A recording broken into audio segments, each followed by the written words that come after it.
Ladies and gentlemen,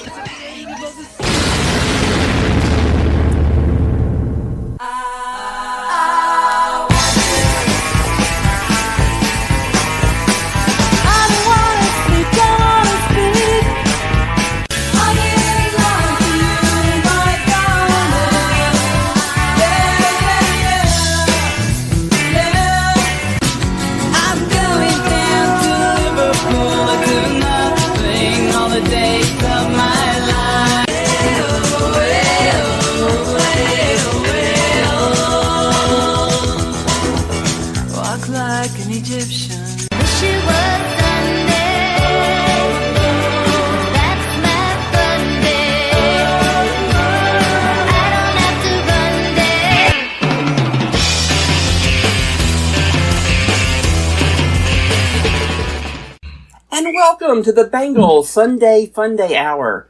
My name is Jamie, and I will be taking you through the music and stories of the Bangles and the Bengal music tree bands over the next hour.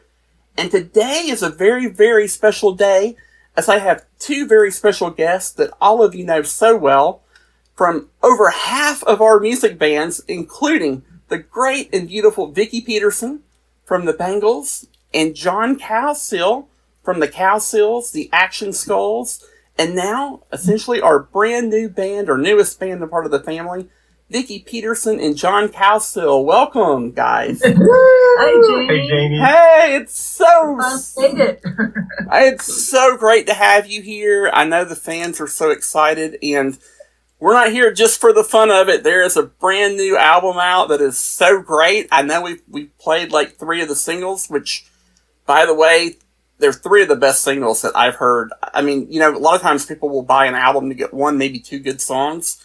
We're already talking about 3 singles that are absolutely phenomenal. Long After the Fire, which is officially debuts on April 18th. And I just want you guys to know, man, we're all excited about it. There's so much emotion with this, and that's part of what makes music great, is the emotion. Whether it's good emotion, bad emotion. I mean, you think about some of the best albums in music history, from Fleetwood Mac Rumors and all that maybe negative, intense emotion to just emotion of love and passion. But this is very, very special, as I know you, Johnny Cowsill, you've got a couple of brothers that unfortunately passed away, and I didn't know if maybe to start off on this brand new album, you could talk about that. How emotional was it for you guys to put this album together? And I'm sure there had to be some times when you're doing some of these songs and maybe you had to stop because it's just brought some tears to your eyes. Just honoring Barry and Bill. How intuitive of you. Well, yeah, I mean, I think probably a decade ago, I thought of doing this, and I said to Vicki, I said, you know, this would be such a cool thing to do Barry and Bill's songs, you know. And she agreed immediately, said, oh my God, yeah, because she's been a Cowsill fan since she was a kid, so, and she knew Barry very well. She had her own little relationship there with my brother Barry, on many levels, you know, just because he was in New Orleans a lot, and that's where Vicki was with Susan and the Continental Drifters, and he was part of the geographical area with them all. As you know, Barry died in Katrina, so that says where he was. But we thought about doing this, and it finally came to fruition when I had contacted a friend of mine who I met at a very young age, and his name is Paul Allen. He produced the album, and he called me up. He knew I played with the Beach Boys, and he called me up, and I was playing in Memphis. And he calls me up. He says, "Hey man, I see you're playing in Memphis." I said, "Yeah, man." He said, "Well, do you want to record in Sun Records?" And I said, "Why?" And he said, "Because we can say we recorded at Sun Records." And then he said, "Well, you know, you told me about the Dead Brothers Project, because that's what we called it affectionately." And I said, yeah, okay. So we went into Sun Records, and we ended up picking a song called "Is Anybody Here?" because it's a very Roy Orbison type of song that Bill and Jeffrey Hatcher wrote, my oldest brother Bill. And it was so appropriate for the room. I mean, you got Roy Orbison on the wall, Johnny Cash, Jerry Lee Lewis, Elvis Presley, just the guys, you know, and you could feel the vibe in the room.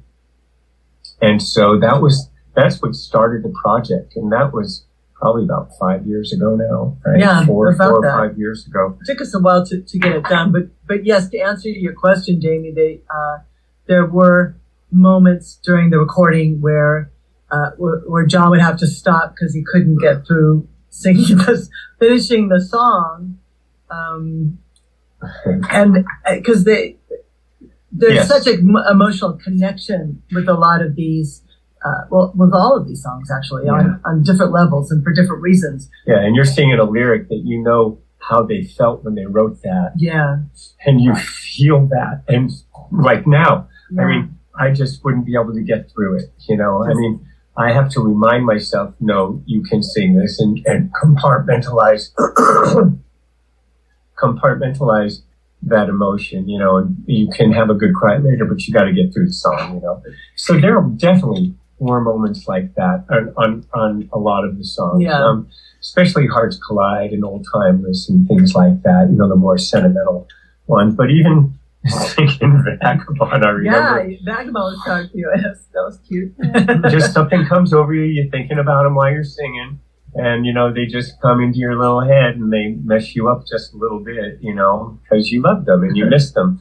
And, you know, they didn't have the easiest life traversing the world, you know. I mean, it was tough on them because, you know, we were a family band and it was really cute, you know, and the record company put my mom in the band, and it didn't bother me, but I think it bothered my older brothers. And especially when you want to be the Beatles, you want to be the Rolling Stones, you want to be, you know, a groovy rock band. Respected on that thing, you know, and they put your mom in the band. But not to get away from your question, yes, it was very emotional. And these two guys were such prolific writers, and they wanted to be taken serious. Yeah. And so we thought, you know, well, let's do these songs. Let's reintroduce them to the world. It gives us something to sing. I always wanted to sing. I've sung with Bill. I watched Barry write some of these things. Everything is so old that we had to go back so far to find the publishing, because we thought that would be easy because they're my brothers. Right. Oh, this will be fun. We'll just record this stuff. And we did. But they weren't here to say, yeah, you can use it. So now you got to find the publishing. You got to license everything. And Vicki will attest, it was a can of worms. Took a year and a half or so. Yeah, and that's a great point. You know, people think, oh, you just go in and do a recording and it's that easy and you throw it on an album, and there's so much more to it. And that place, Sun Studio, I'm from Memphis and I've lived here pretty much all my life, right? And so many people have friends that come, and of course, Graceland, right? We want to go see Graceland, and who doesn't? I mean, we obviously know about, you know, the connection with the Bangles and Eternal Flame and everything that happened there, right, in your trips. Because I think you guys went to Graceland, like, early in your days, like in the Annette era. But then, of course, you came back to Graceland, like, of course. So you guys have been there a lot. But people don't understand just the vibes you get at Sun Studio. I tell people I'm friends with those guys there, and when they come there, I'm like, oh, you have to go to Sun Studio. I'm like, oh, no, we've gone to Graceland. This is great. I'm like, you don't understand. And one of my friends that's a musician, not well known, he said, when I walked into that room on that tour in Sun Studio, where the $1 Million Quartet was there, you know, and you had Jerry Lee Lewis, and you have Elvis Presley, and Carl Perkins, and Johnny Cash, and like you mentioned, Roy Orbison and Dusty Springfield are two of my favorite. They're like two of my favorite all time. Those two, oh my gosh! But Dusty in Memphis, man. Yeah, you know, I mean, that album is just phenomenal, and of course Roy too. And I'm going to tell you, I've seen the video clip of John. He does the best Roy Orbison I have ever heard. That's not Roy Orbison. There's a lot of people out there, but you do a phenomenal job. But yeah, I was wondering about that. Like, did you feel that vibe? You kind of answered that a little bit, but. It's such a unique place to go. The ghosts live. Right. And before I dig into the rest of the songs in the album, I just want to let people know about you guys, because this wasn't a connection. I know you guys have been together and married now for over 20 years, I believe. But the connection goes way back to the days of like the Colors, I believe, right? Like this, Yeah. you guys met the first time. I believe you said like even before you guys even were thinking about a Bangles or a Bangs or anything like that, right? Yeah. Well, Debbie and I were already playing in a band, and we met at a club that our band had just played and that the Cowsills were coming into play for a weekend. It's actually, I'm joking, but our anniversary is coming up because John and I met on April 28th. So awesome! Congratulations to you two. Of course, he doesn't remember that, but I. No, I didn't. But she told me, so I always say, yeah, I met her in 1978 in April, and I look at her for the day. Which day was that again? 2 days, 28th and 29th. Yeah, but that's just really cool that you guys have known each other that long. And then I think about your story, Vicki, how you hit the highest of highs. And then sometimes in life, the lowest of lows, the Bangles break up. You had your fiance at the time, that things went wrong there, and everything is just kind of falling apart. But then it's just funny how life kind of leads you into that path, or takes you in that path. And you found the Continental Drifters, which of course you find John's sister, and now you guys were already kind of together as good friends then at that point, right? Like you had the absolutely. Psycho sisters. Yeah, we also met in 1978. I think she thought I was a little bit of an annoying presence, hanging out at rehearsals and trying, she goes, just girls trying to flirt with my brothers. But we were actually a legitimate band, and it wasn't just, to be around the cute guys. But Susan and I became friends. Am I? You're blushing. Wow. It's rosacea. No. Susan and I have been very, very lifelong close friends since 1988. Actually, we connected. Okay. Yeah, we were already very close. By the time the Bangles broke up and Bobby left us in 90, and Susan and I started hanging around the Continental Drifters in 91 and became official members a short time after that. Moved to New Orleans, right after that. And so now, was that how you led you back to John? Like when you two kind of got together another decade? It was another 10 years away, right after that? Actually, she was the one who told me, she goes, if you ever date my brother, I'll kill you. Basically, not to put too fine a point on it, but yeah, that's exactly what she said. But most of that time John was married to other people anyway, so it was a moot point. I'm a professional married person. You are. Apparently. So that's just such a great story to me, because I think anytime people think when someone's down in their life, right, or they have something bad, it's not necessarily the end. It can actually be a turning point for something much better. So I'm not saying that things wouldn't have worked out for you better had the Bangles not broken up and all that stuff didn't happen, but it worked out good for you. And just let people know just how powerful, just hang in there, and how powerful music is. And getting back to this album now there's a song we've got, we talked about Is Anybody Here, but one of the singles, Come to Me. I love the 2-part harmonies on that song. And I also love the mix of the kind of the rocking ending there on that song, but it's everything. Then the video is great. If you haven't gone over to YouTube and checked out the video, you've got to check out that video. By the way. But yeah, I'm a big fan of 2-part harmonies, and you guys are just absolutely amazing. But anything on that song in particular? Oh, well, there are several things on that song, actually. And you mentioned the video. We filmed that. We had one day off in England when John was over there with the Peter Parrott band and touring, playing drums. And he was in an English rock band. I was. And so we had one day off, so we ran around the streets of Islington and shot that video, and then finished it off at 3 a.m. in the hotel room with not quite enough light. Yeah, Vicki calls it the Peterson low light production. That's our production house. Love it. Yeah. But that song was one of the ones that had not been recorded officially before by Barry, and we actually had found it on a cassette recording. It was a live performance that John was a part of, and you just tell the truncated version of that story. The short of that is Barry was living at somebody's house in Hancock Park down here in California, in the Los Angeles area. And and he had a little rehearsal space down in the basement. I don't know why I was there, but I ended up being there, and our friend Randell, and we were rehearsing this song, Come to Me, because Barry had just written it and he wanted to do it. And so somehow a couple of days later, or I can't remember exactly the timeline for that, but we went to the Troubadour in Los Angeles on a Monday night, and there were not hardly anybody there. Anybody who was there worked there. And we called ourselves Shopping Spree.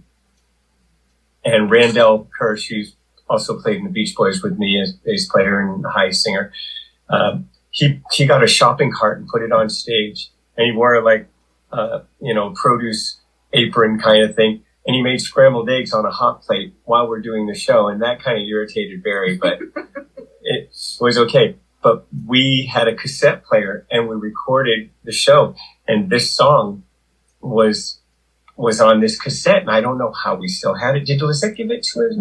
No, I just had it. For some reason, I had this thing. Yeah. And it was really just the version from that, and I still have it. So to compare the two are crazy. and when we first started it out, we were in New York, living in Brooklyn, and Vicki had these ideas. Well, just boom, ba-dum, boom, boom, boom, boom, because that's the rhythm of the song. But Barry played it more like ska, reggae, kind of with the guitar. But she said, well, that could be the drum thing, and so I wasn't doing quite what she wanted to hear. But so it kind of floated around with an idea, and it wasn't until we got to California that Paul Allen and Vicki, started playing with the arrangement, and then Paul came up with the hook, that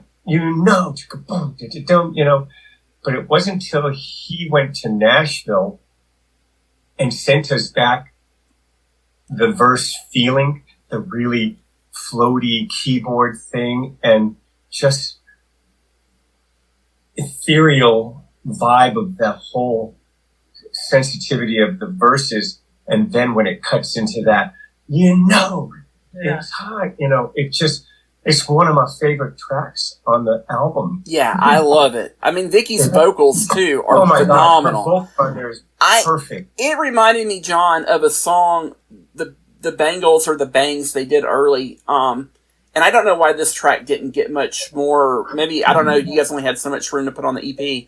But there was a Turtle song called Outside Chance. And I just talk about Vicki's vocals on that song being beautiful, and it brought me back to that when I heard it, because Vicki's got some of the most beautiful vocals out there, and I don't know, that song, and it was a little, I know that the sound's a little different, but the vocals, it just made me think of that instantly. And so interesting. Yeah. You heard that tone of hers. I did. I heard that. And I don't know, it's funny because, you know someone's voice when you hear them, but how a song, there's just something about certain songs maybe where the voice stands out more, but I just love that song. I mean, me too. I love how it just starts with the vocal and then drops in. Yes, that's it. That's what I'm looking for. Thank you. Yeah. The it's just so beautiful. Drops in, and in the end, it's a rocking ending. Everything about that song. It's almost like a perfect song. I mean, and wow. I think it was tough because like I said, I love the Roy Orbison. I love them all, but because anybody here is so great. But there was something about Come to Me. I've always loved, like I said, I always loved that Outside Chance song that Vicki sung.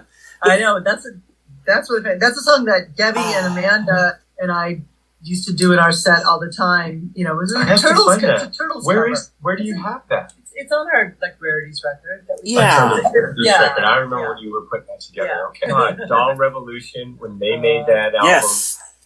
That was I was blown away by that album. Yes. That's when John and I actually started dating. Around that time.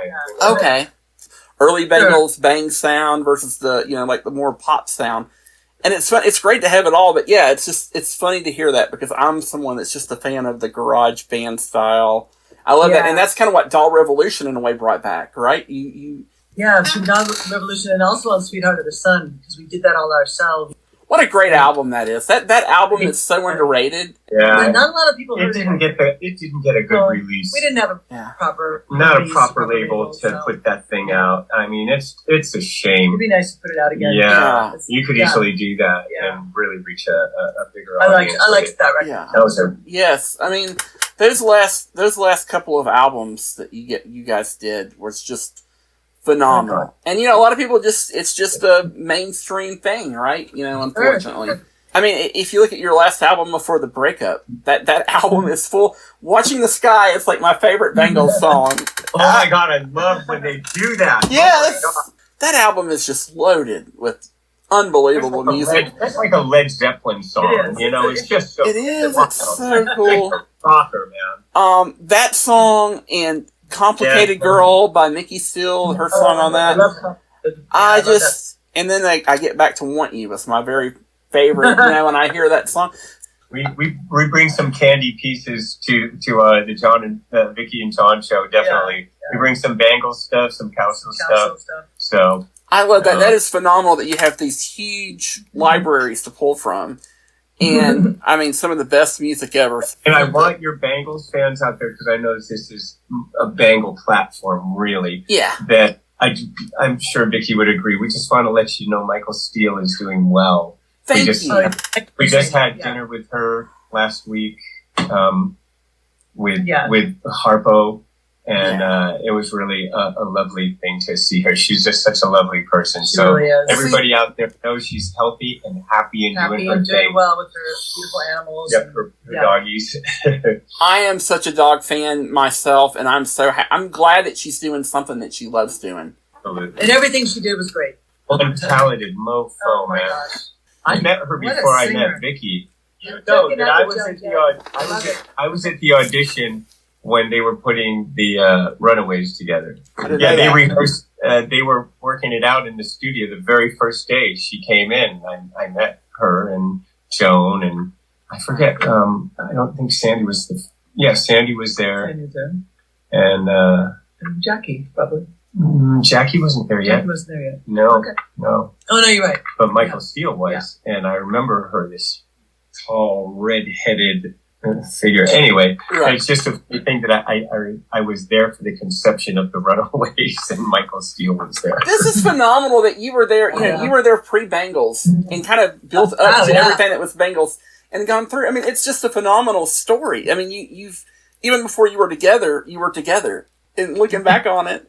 It's got to be funny, but I always said Vicki, Debbie, and Susanna were very lucky because they, even going back to the pre-Bangles days, you had Amanda, you had Annette, you had Nikki, you had Derek, who's phenomenal. Yeah, I played that song on the radio show a lot, the one with you, Debbie, Kim, who passed away, unfortunately, and Derek. This is part of those other strains of Bangle world. Yes. Right.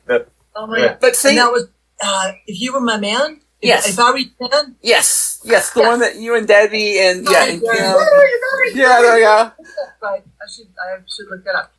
That was your man. That's what it was called. Yes, thank you. When I Was Your Man, yes. Right. Jamie, I have to tell you, this is funny because many years ago, Susan and I were talking about something, and I said we should have a radio show. We should have a radio show. Susan, Vicki, and all their friends. And with the idea of being, like you said, the band trees, just the connections of all these people that we are, go through Dwight Twilley and Tom Petty and all these different people that we're connected with in some crazy ways. Yeah. Elvis Costello, and it's like the same idea. Derek plays with Marshall Crenshaw's band, but he's also been the bass player of the Smithereens. Marshall sings with the Smithereens, I sing with the Smithereens. I've sang with Derek. He's played with Cowsill. That's where we discovered Derek, actually. At a club called the Cutting Room. And that's our release party for New York. That's our East Coast release party. And we're going to spend a few hours at Sirius guest DJs. So cool. Keep your ears out for that. It'll be on the 60s, 70s, and 80s as guest DJs. And also the Beatles station. Yeah. So we're pretty stoked to awesome. be able to do that. I know. Well, I wanted to get to this third single for sure, 1,000 Times. Yes. The one that you released first. Is there anything it's just a great country. Oh, yeah. Country vibes. song. It's Oh just my God. lovely. And Bill has been singing that forever. And I've sung it with him in my kitchen. And it was, and get this, I tell her when we first did this song. Yeah, it's interesting because 1,000 Times being our first single, because it also was the first song we ever performed together in public, which was at a benefit for Bill Cowsill, who was having health issues up in Canada, 2004. So we were just freshly married. Yeah, so we called ourselves the Newlyweds. Awesome! I love that. And we performed the song 1,000 times, in honor of Bill. It's a fantastic duet.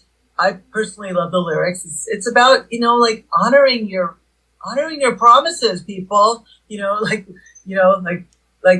Behave yourself. And right. And difficulties of being, in those situations, like, no, please stop.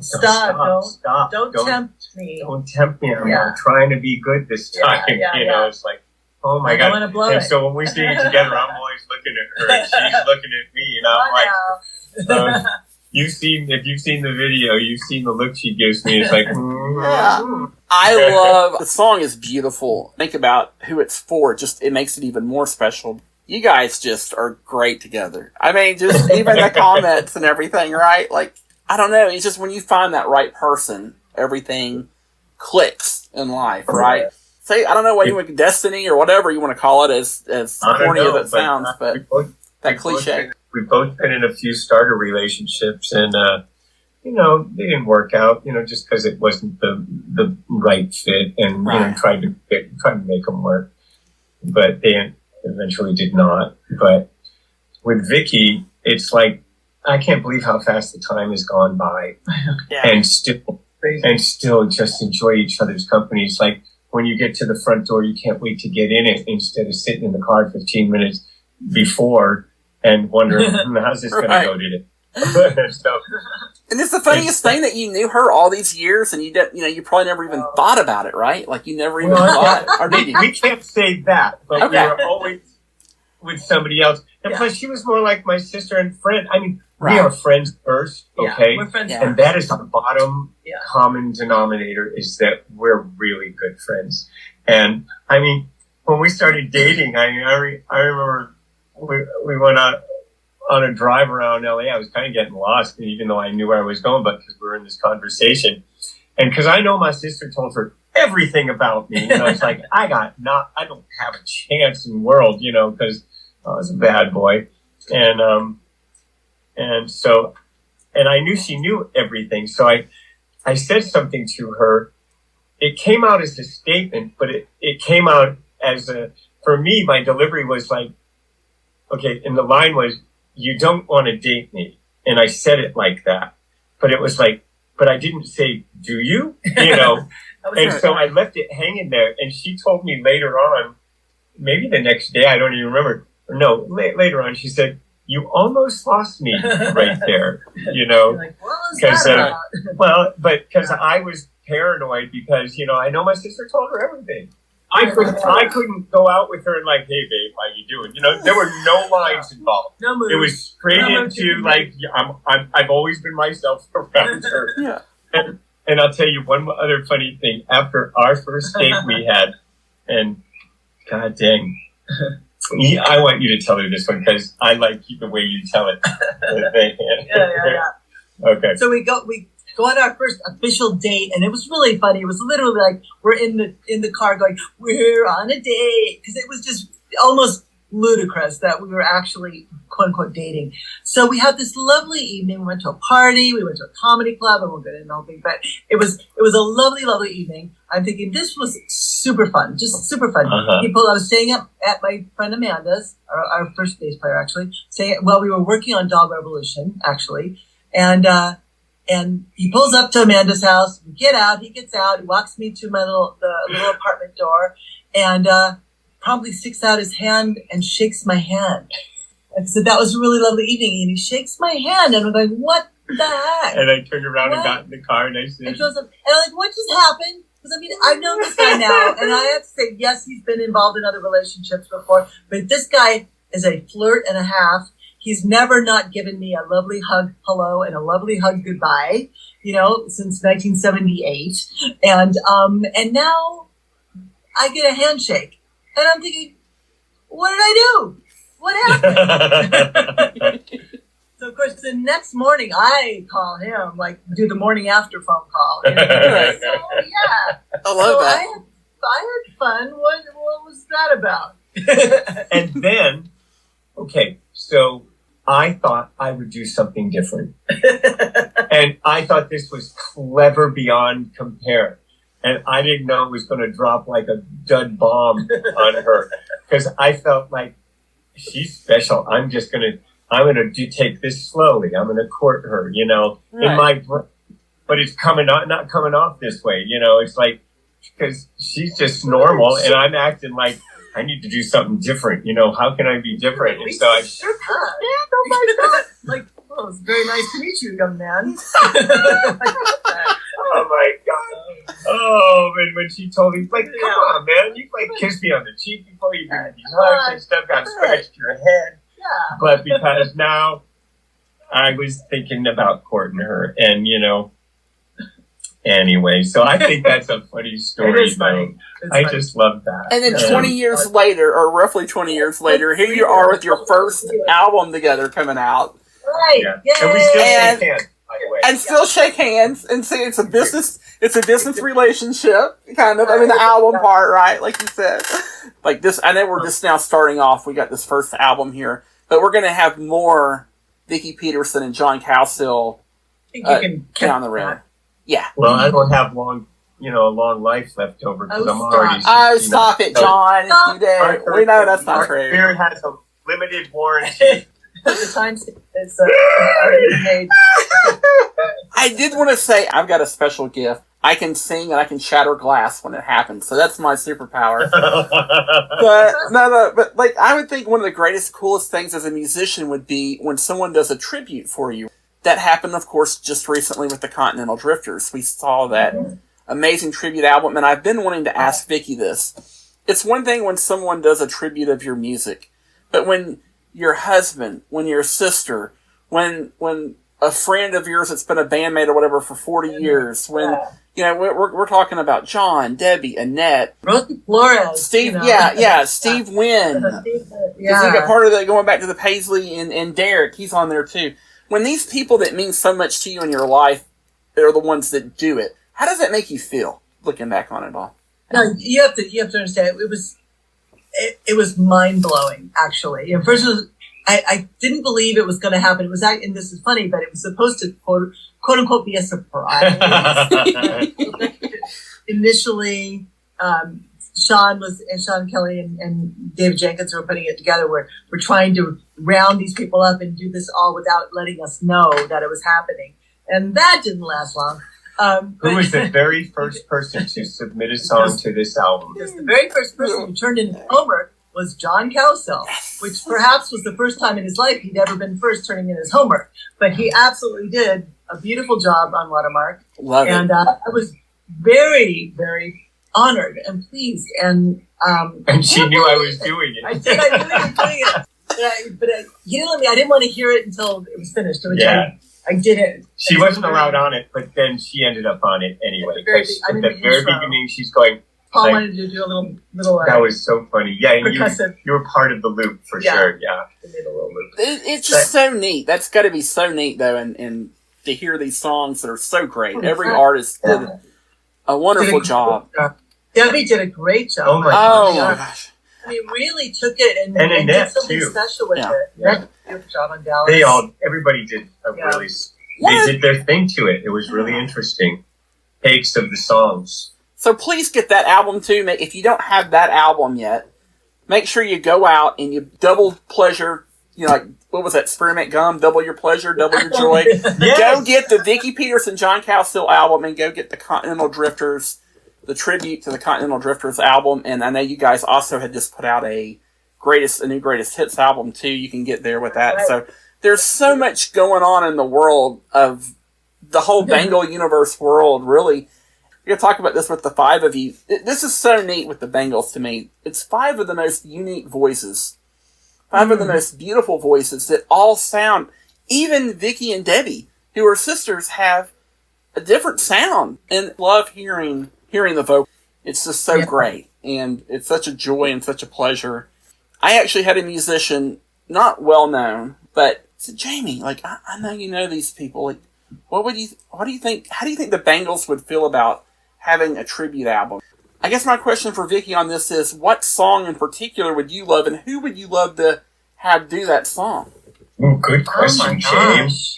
But I didn't want to throw you on the spot like this, but, you know. No, that's a good question. Problem, Come on, that's good. I want to interject here and say all the people I know she loves, but I'm going to shut the heck up. Go ahead. Well, you can help out. I have to really think about that. Kim. Yeah. Kim Ritchie. Great. Welch. Yes. The Go-Go's were one that came to mind for sure, you know, as far as the Oh, yeah. artists. Yeah. Yes. Yeah. Oh, man, it would just be, I don't know. The list could just go on for days. I couldn't pick a song. It actually would be more fun to have somebody else decide which song to I got do. you. Yeah. Because that would be coming from them then, at that point. You know, Okay, I'll figure it out for you. You don't have to do it. But I think the world could use a Bangles tribute album. I think that would be... Make it so. There we go. Yes. If you put it out in the universe, things can It's already so. Absolutely. Well, I mean, and that's another thing too, is just wonderful songwriters. I said my last question because this question was for Vicki. This song meant so much to me. I already talked about it a little bit. Want You? Can you tell me a little bit about that song from the early days and maybe a little bit right now? Because it's just maybe the closest thing to punk that the Bangles kind of... Yeah, well, yeah, absolutely, because it's a fast-paced song, and it's got like a running bass line that's played on a guitar. It is amazing, and it is high energy. And it's high, hard to sing. It's really... My grandparents would say yes, because I ran around the house for about 3 or 4 hours that day when I heard it, and that's a da da da da da da da da da da da. I mean, it was just, you know, didn't even know really all the lyrics yet, but tell your parents I apologize. Yeah, it was. You know, it's the classic song. I was writing a lot of songs about unrequited love at that time, and you know, there's a couple of lines in there where you just feel like, you know, this person has no idea that you exist, that they're looking at everybody except for you in the room. They don't like how you look, or you think they don't like how you look. And you just want their attention, man, you know, and it's just kind of this feeling. And so the urgency of the song and the tempo and the feel of it is just about that frustration and that, like, you just want, you know, pay attention to me, you know. And I have to say I felt that several times in my life, so I just drew from that little well. It's phenomenal that both the Cowsills and the Bangles, very early on, went on 2 of the biggest TV shows out there for music. Oh, between yeah. the Ed Sullivan Show and Dick Clark's American Bandstand. And that's how I watched that day, because we always watched American Bandstand. They were on Saturday Night Live. Yeah. My God, that's huge. But even before, I think your point being that, you know, in the age of Ed Sullivan and Dick Clark, that was how you found music, and you couldn't watch a band perform, you know, every day, all day on your computer or your phone or your television. You know, Vicki, that's how I found music. That's how I discovered you guys. I mean, nobody knew who the Bangles were in 1983. I mean, outside of LA and what was going on there. So it brought the whole nation. Yeah, absolutely. I actually thank Dick Clark for, you know, giving a baby band like us a exposure like that in the shot. Yeah.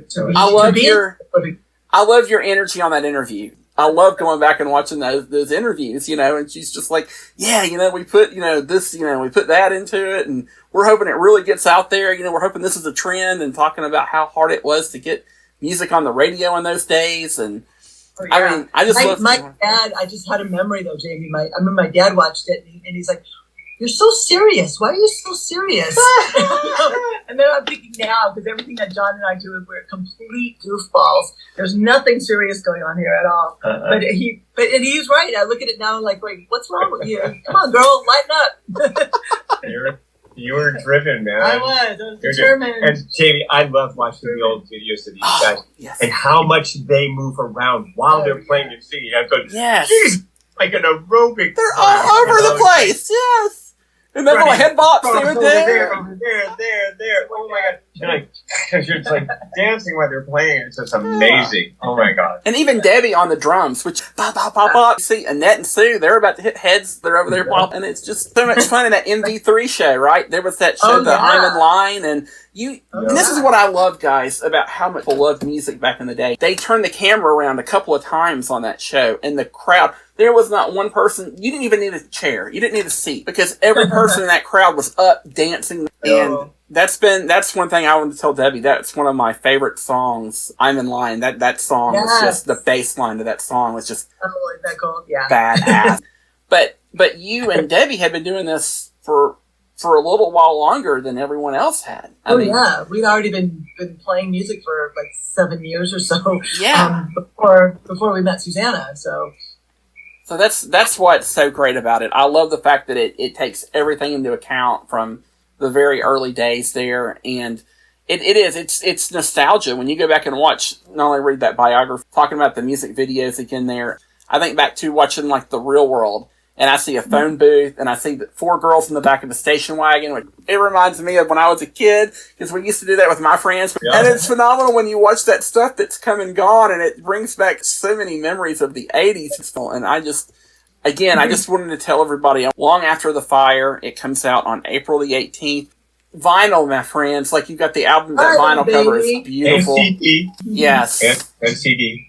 There it is. But there's pretty vinyl. It's the face next to it. So, but you guys have a website and any other social media sites. I wanted to let you guys get in there if we do. Yes. Vicki Peterson and JohnCowsill.com or just VickiandJohn.com will take you to the same place. Yep, absolutely. And John and Vicki Music on Vicki and John. Vicki and John. No, we always put Vicki's name first, and I'll tell you why. Because it's always been an injustice that they put the man first. No matter what the document is. Yeah, we're finding this to be true. You're the spouse, and that just because you're a male, you're the guy. Yes. Right. So we don't like that.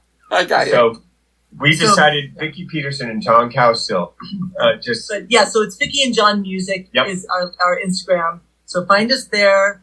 You can also find John Cowsill and Vicki Peterson Official individually. Yep. And VickiandJohn.com. And we've got all of our dates that we've got coming up on our website, and we're going to be posting more and more of the different interviews and things that we've been doing recently. So that's all going to be available. We have a YouTube channel, and we have... Go to the YouTube channel. Oh, and also, speaking of that... Oh, and Spotify. Go follow us.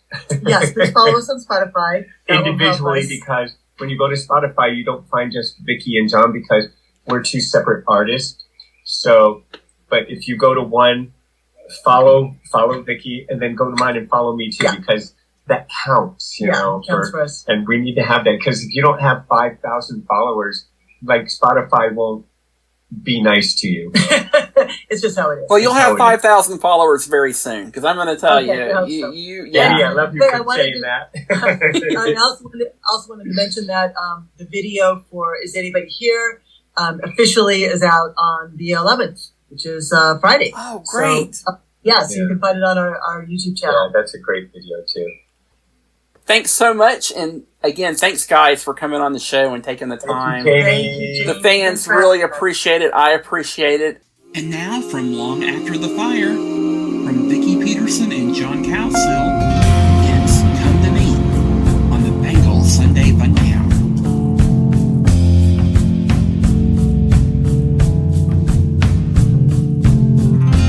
If you're feeling down and out, and you're thinking you can't hold out, come to me, baby, now you can come to me.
If you're thinking times are bad and your feelings have all been sad, well then come to me. Baby, now you can come to me and give it another try. You know it's hard to see a change, but I've been working on it. You know it's nice to see the same, but I've been hanging on it. If you're feeling down and out and you're thinking you can't hold out, baby, come to me. Baby, now you can come to me and give it another try. Give it another try. Give it another try.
Is anybody here to hear this song that I've been crying here all night long? This feeling's all alone. It feels so wrong. Is anybody here to hear this song? Is this the lonely voice, the only voice to sing this song? Is my guitar the only one to strum along?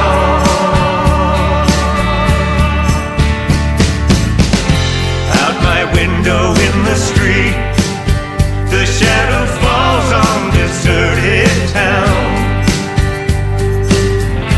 where the people used to meet, now but never when the sun goes down.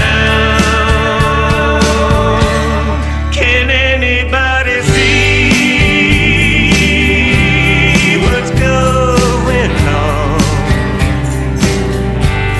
'Cause everybody knows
was another great track off the brand new album, Long After the Fire, from Vicki Peterson and John Cowsill. And once again, this album releases on April 18th, so make sure you go out and you pre-order it this week or pick it up on Good Friday.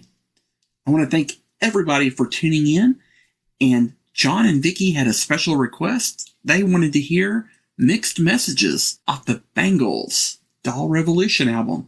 So here it is, and I hope everybody has a spectacular week. And join us next week for another new episode of the Bangles Sunday Funday Hour. You're sending me mixed messages that I can barely work through. Where the heart lies, which messages coming truly from you?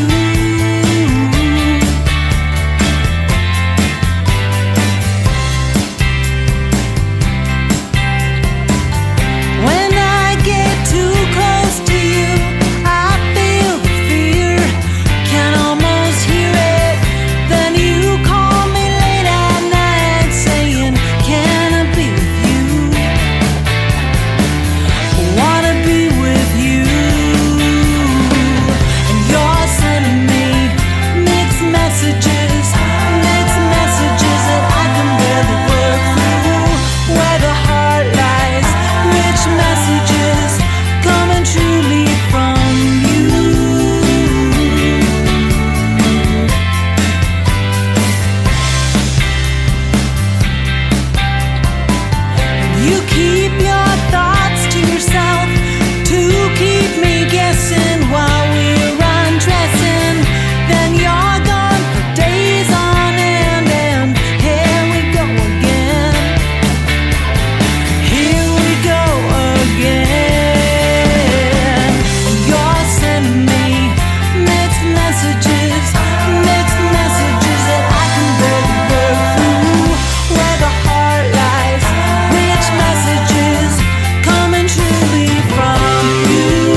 bought at the secondhand